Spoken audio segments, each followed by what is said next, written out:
Welcome, everybody. Well, hi. It's time now. And so greetings from France. I'm now in France, although I usually live in the United States and I teach at the University of California in Los Angeles. But now I'm in France visiting my family, and I'm very pleased to be your host today. My name is Chen Hafteck. I'm one of the 6 MISTEC commissioners. And on behalf of all of us, Alex Ruthmann, our chair, Marie-Louise Bowie, and Brad Merrick, Chihin Michael Learn, Maria Cecilia Hoquera, you are welcome to the Music in Schools and Teacher Education Commission Virtual Seminar 2020, which is also known as ISME MISTEC Pre-Conference Seminar. And as you may know, the seminar should be happening in person in Estonian Academy of Music and Theatre in Tallinn, Estonia. But the current events, as we all know, compelled us to cancel this in-person conference. And thanks to the innovation and tenacity of my fellow commissioners, we are very excited to be here virtually today. And my co-host, Dr. Marie-Louise Bowie, we reconvened our final days, and we have already done our 3 days last week and yesterday. And so now this is our final day of this MISTEC seminar. And just before we begin the opening paper session, it is important to mention that what makes MISTEC really unique and special is the high level of expectation from attendees to engage deeply with the presenter's work prior to the presentation, as to capitalize on the opportunity for discussion. And despite the limitation of time and modality through a virtual seminar, this assumption remains the same, in that it's assumed that attendees have read, reviewed the presenter's material on Sketch site before today. So with this in mind, here's how the following 15 minutes paper session will work. And our presenter, Amelia, who is the first one, and will speak for 2 to 3 minutes and presenting an overview of her work. And it will be followed by 12 to 13 minutes of discussion time. And in terms of conference norms, we urge you to keep your microphones muted. And when you have a question or comment for the presenter, please write them into the chat, and I will address them in order received in the chat bar. And so now, let me see if our presenter, Amelia, is around. Yes, of course. Hi, Lily. Great, welcome, welcome. So you turn on your microphone, and I would like to welcome you, and we are looking forward to your paper presentation. Are you zooming in from Spain? Yeah. Oh, yes. Good. How's the weather there in Spain? Yes, it's fantastic. Great. So this gives us a great start for the seminar today. All right, so we welcome Amelia, and please give us an overview, okay? Okay, thank you so much, Lily, for your introduction. I'm Amelia Casas from Complutense University in Madrid. Hi, everybody. I would like to start with a heartfelt recognition of the figure of Professor Marcelo Giglio, who has recently left us with a great void in music education and lecturer in the Institute of Psychology and Education at the University of Neuchâtel. I'm very, very sorry. My background is based on I am a musician, I'm a psychologist, and I study the psychological learning processes in music, which are encouraged by the culture of learning and teaching, both in formal learning spheres and in informal. These psychological processes can be made visible through external representations. And what are external representations? When we transform our internal conception, ideas, feelings, and make them explicit, we are allowing to use them as objects. Therefore, becoming symbolic mediators of our actions to communicate and negotiate meanings with other people. For instance, notations, the body, and gestures. This is why I entered the world of flamenco and the Roma ethnicity communities that I knew well from my family and origin from Andalusia. These communities, where the transmission of musical knowledge dispenses with musical notation, it is an oral tradition, needs to rely on body and gestures to manage memory and learning. Let me say, therefore, I established this continuum between learning environments. In one pole, the classical learning culture with a structured curricula, assessment, structures, and teaching and learning sequences. And in the other pole, the flamenco of oral tradition or other traditional music that transmit knowledge in that way with a curricula submitted to or underneath to another social processes. And in the middle, I have established this jazz culture that breaks some standards of the classical one with the jam sessions or cooperative learning and situation of cooperative transmission. And I would like to highlight the 4 major kinds of external representations displayed on a temporal dimension, such as oral language or bodily and gestures, or displayed on a bidimensional space, notations, scores, charts, drawings, musicograms, and so on. And to remember that our method was to perform a multiple case study with 6 guitarist students. And these guitarists were 2 of each culture, the most traditional and the most constructivist students in these cultures. And I followed them, I accompanied them during the preparation of a musical piece for a month and a half. And I performed interviews at the beginning, in the middle, at the end of the preparation of these pieces.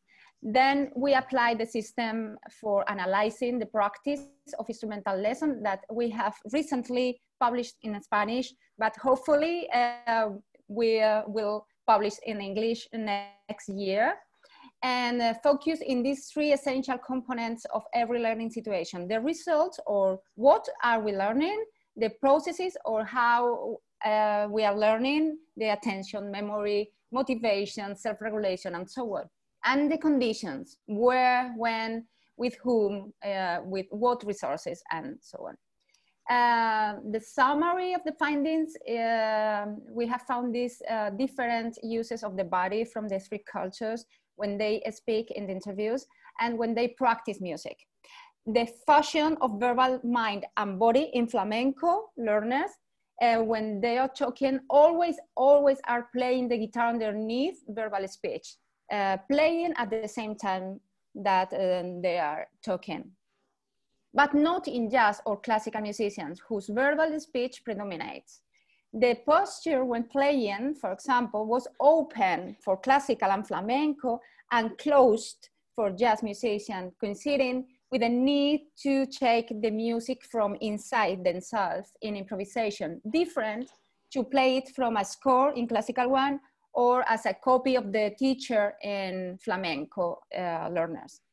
Another concept is the private speech, is speaking to oneself for communication, self-guidance, and self-regulation of behavior.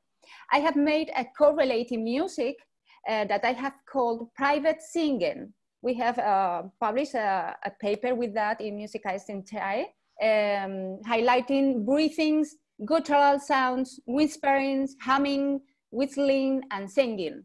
And we have found differences in the use of these sounds or private singing in the 3 cultures too. And with these differences, finally, I would like to mention this, that the coherence between the verbal speech and the action of the musical practice were found in the conceptions, the approach to learning. As the learners, more constructivist, were or had more coherence between verbal discourse and practice, musical practice. The conclusions where that the musical domain is exceptional to observe the gesture and the use of the body. This self-regulation can be related with gesture and the use of the body. The way we use the body is a social construction from early childhood. And this coherence between action and verbal discourse seems to point out to the approach of learning more than the culture. And these differences for traditional and constructivist approaches are based in the role that learner assumes or the role that a teacher allows to learner assume. If you have any question or you would like to know more about the work, please write to my email and we are going to launch the 3 questions to discuss. Thank you, Amelia. Thanks, this is great. So now we have 13 minutes left, and so we can discuss. If you have any questions, please feel free to put on the chat, and or you have any response to these 3 questions that Amelia has already prepared, and we are very welcome. And I would invite you according to the order that I see them in the chat. Okay. Yes, of course. So, let's write. Yeah. Yes, it was. We have 8 minutes left. Sorry, I just misread the clock. So let's see. So Francis said that thanks for sharing your study, and regarding the importance of the participants' bodily and emotional intentions during practice sessions, where does the jazz guitarist's emotional flow feature if Paris Eschebenia and Schultes? Yes, in the model yes, of Echeverria and Sawyer, these flows we have observed in concrete in the jazz participant, constructivist jazz participant in the breathings. Then we can observe that the participant made the same breathings when playing the standard and when improvising over the standard. And the breathing coincide exactly with the musical lines, with the flow of the music, the sentences of the music. Then the breathing are displayed on a temporal dimension and not in a bidimensional, and is observed in the self-regulation of the language inside. And the participant had the same breathing when performing the chart and when improvising over the chart. It was absolutely incredible.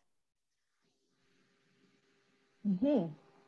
Thank you. Displayed in a temporal dimension. Thank you. Okay, the next question would be, what do you mean with constructivist participant exactly? Participant, let me introduce some 3 ideas for constructivist. Focusing to learning processes, participants with a constructivist approach are collaborative assessment, reflection on action, intrinsic motivation, inner listening, attention manage, and memory with transfer of information. When learning something, they are applying directly to another content, different.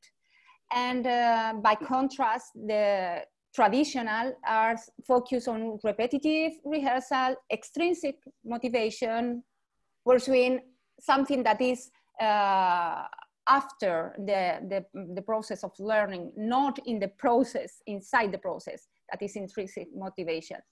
And traditional learners, for example, are more focused on the modeling and copying and learning by rote learning instead of reflective learning. This is the learning processes. The learning results are focused in constructivists in the quality of practice instead of the quantity. And regarding the student role, they are autonomous instead of follows what and how to do it the same way of the teacher. I don't know if I have explained well these differences between constructivist and traditional. Mm-hmm. Thank you. And I have another question because I find your paper is so interesting, talking about how the different genres, classical music, jazz music, flamenco music, and how the students are learning it in different ways. And one is more verbal way, and the other one is more with the body. So now I would like to ask you for the implications you think for music education. You think that this specific ways of learning is authentic to a particular kind of music, or you think that we should switch actually with the different kinds of music, also learning in different ways? What's your implication? The implication, I think, is the most important thing that we are here to reflect. And we promote an hybrid model, hybrid in the way that is necessary to reflect. And the reflection is usually linked to the formal structures, not to the learning at the street. But the street take into account the body, and sometimes we forget the body inside the conservatories. Then it could be great to reflect about how to recall the bodies. For what I propose this question, do you help a student to register the body in some way in their score?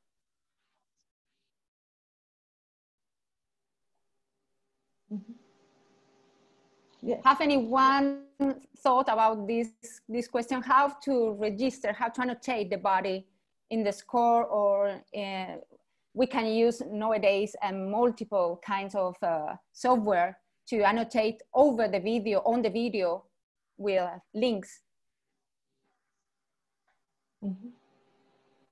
Yeah, maybe I can follow up. I find it is very interesting because this question of the students in the conservatory not using the body is really similar to why Dalcroze developed his methods of music education, involving a lot of body movement and connecting the body and mind and the music.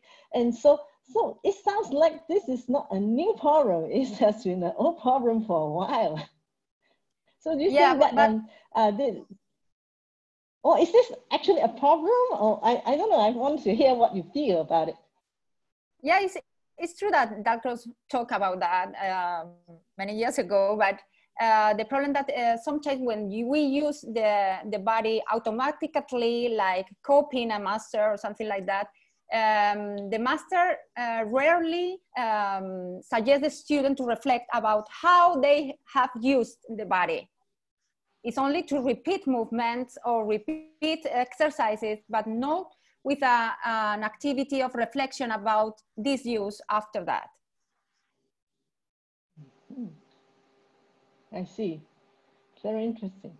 Yes. Okay. I see another question from the chat room, and let me see. So it's from Elise. I feel your findings will help shape music learning with individuals who are identified with specific learning differences.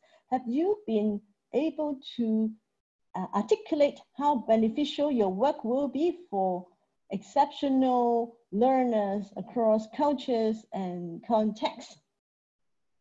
So by exceptional learners, yeah, so like students with different learning needs, special needs. So that's what it means, yeah. What do you think? We are nowadays with a new program in a musical school here in Madrid with a student with difficulties, with some discapacities of brain discapacities or TDAH, some difficulties of learning, that they are learning a lot with this kind of structure. Because we use different model of representation. We don't use uniquely the score, we use drawings, we use anything that is an external representation to communicate with this person.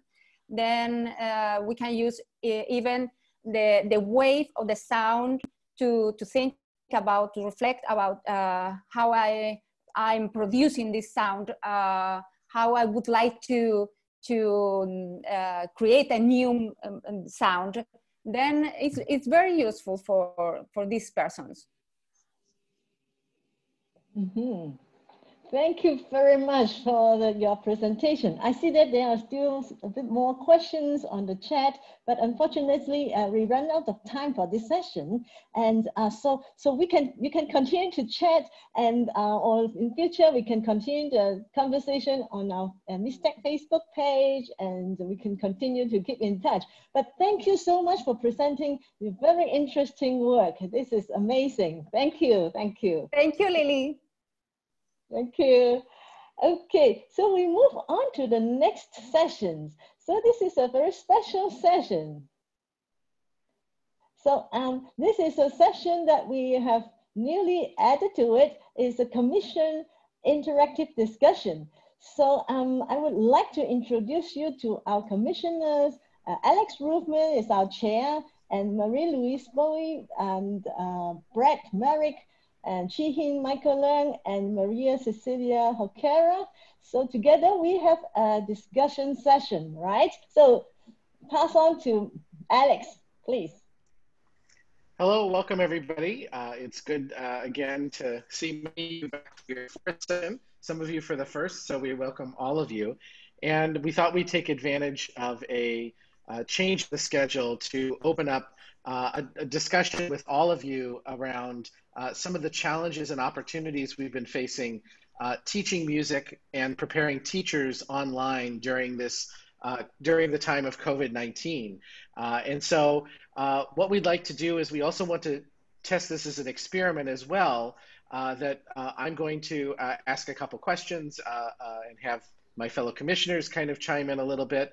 And then we want to try to pass the microphone and give you all a chance to either share challenges you're having or solutions or strategies that you're finding that you've been adapting to here over the past few months, particularly as school starts again this coming fall or at the end of this summer for some of you. Some of you are still in the middle of it and working through. So I guess at this point, I'd like to open up to the commissioners. We have a total here of about 20 minutes to kind of explore this topic. And I'm curious from your own kind of experiences, what have been some of the things that you found that you've had to adapt to that you would like to preserve going forward? Because this is something I've been hearing, and as I've been working with teachers, that they're finding that, yes, there's a lot of stress in adapting to new technologies, new ways of teaching, the fact that students are spread out, but there are also things that we're learning that are working better than we might have thought. And maybe those are things that once we return to face-to-face or some hybrid in between, we might want to continue. So I throw that question out to my commissioners to get the discussion started.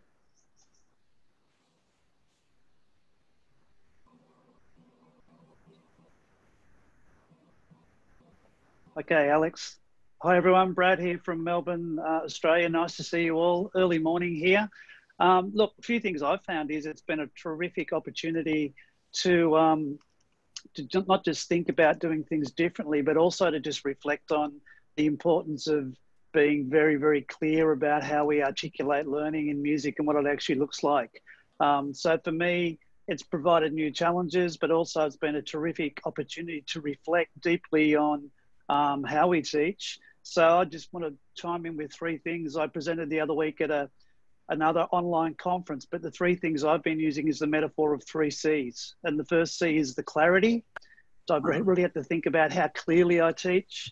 And within the clarity frame, I've thought about the content that I deliver and then also the context of delivery. So obviously like tonight with our Zooming, how I use Zoom rooms, how I use synchronous and asynchronous. The other big thing for me has been, it's reinvigorated my awareness of caring and communicating for each other.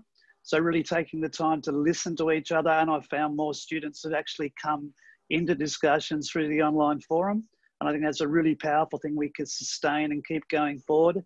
And the last, and I think probably most powerful thing that I've found is that it's ignited a sense of collaboration that maybe we haven't had before, like we are doing here and we did last weekend. And by doing that collaboration, we actually have, I suppose, ignited this sense of creativity amongst both students and teachers. And I think they're all things that we can take away as we move forward. from this experience. Great, thank you, Brad, for that. Other commissioner experiences, or from the group here, please go ahead and if you'd like to share or offer, go ahead and put a message in the chat, and we will call on you and unmute you to talk. Yeah, maybe I can share a little bit. I'm Chikin from Hong Kong. Welcome everyone again. So in the situation in Hong Kong, we usually have the placement for teaching practice, like in the March or April, which is quite serious of the situation at that time, where school are nearly suspending, and not nearly, it's actually suspended. And so it's very difficult for our student teacher to carry on the placement. But what we were doing actually is changing the mode, not from face-to-face, but we try to give them more support in doing the online teaching, like through Zoom, how they can make use of some like student response system, and how they can record some video for musical knowledge to enable students to carry on their learning. And I think it's also an opportunity. If we do not have this, this kind of opportunity, then actually we will never teach them how to deal with online teaching for the whole placement. Maybe in the future, as long as you know the situation could be quite fluctuate, maybe even in the coming year. So I think it is very good to equip them with such skills. Yeah, this is what we are doing. And Great. one very difficulty is the ensemble. I would like to share with you that it is very difficult because all the orchestra choir are suspended, and we nearly have no idea of how we can resume. It's hard to replace it through the online like conferencing system like the Zoom or the other like Skype, because you will find the latency problem. And yep. If I know that there's some software which could help a little bit, but it still depends on the hardware of the student's computer. So sure. Yeah, this is still the very difficult time for ensemble learning. Sure. So we have Josh Emmanuel. I saw you posted in here. You're now unmuted. Feel free to ask. Yeah. So I was just sharing. Hi, everybody. I'm from New York. I teach middle school music, and I found that a lot of my students took advantage of the office hour time that was built into the online schedule, not to ask for help, but more to just foster relationships and hang out and chat and build relationships. And during regular in-person teaching, the schedule doesn't allow for that. So I guess one positive that came from the whole experience was I was able to foster relationships with a few students that I wouldn't normally have the opportunity to do. Great, thank you, Josh. I see Zara has put a message in. Zara? Hi everybody. Well, I live I'm in charge of student teaching at Laval University in Quebec for a music specialist, and my students they were just getting in their student teaching. Some of them did like 2 or 3 days or a week. So the semester ended at the end of May, so they couldn't go back to do their student teaching in schools. So they had an assignment to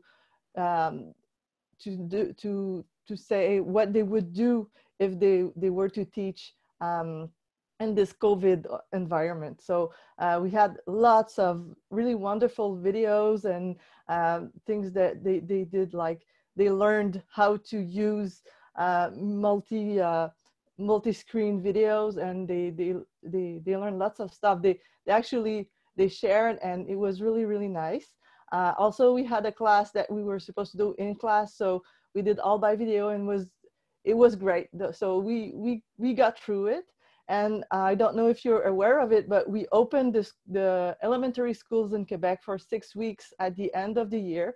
So we tried, we saw what it was to go to school with in a COVID pandemic. So some music teachers were teaching music. They find ways to do it in small groups. Some music teachers were teaching anything but music, and some music teachers were assigned to clean everything. So that wasn't the greatest assignment for music teachers, but you know, they were in school and they find ways to do music. So even the music teachers that were in general class, they did music with kids, and anyways, they find ways to do music.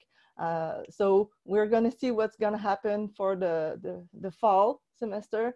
We hope that music will be back in schools, and the problem is with the secondary schools. It's harder, and unfortunately, some music programs are closing because they think they can do music. But we're working hard to mobilize everybody to push for music education in schools in Quebec, and it has bring music teachers together. So it's like a bad thing and a good thing at the same time. So we're working through it, and we have a guideline to how to teach music. Now we have a document with like scientific, you know, facts and approved by the government and everything to say how to teach music in schools.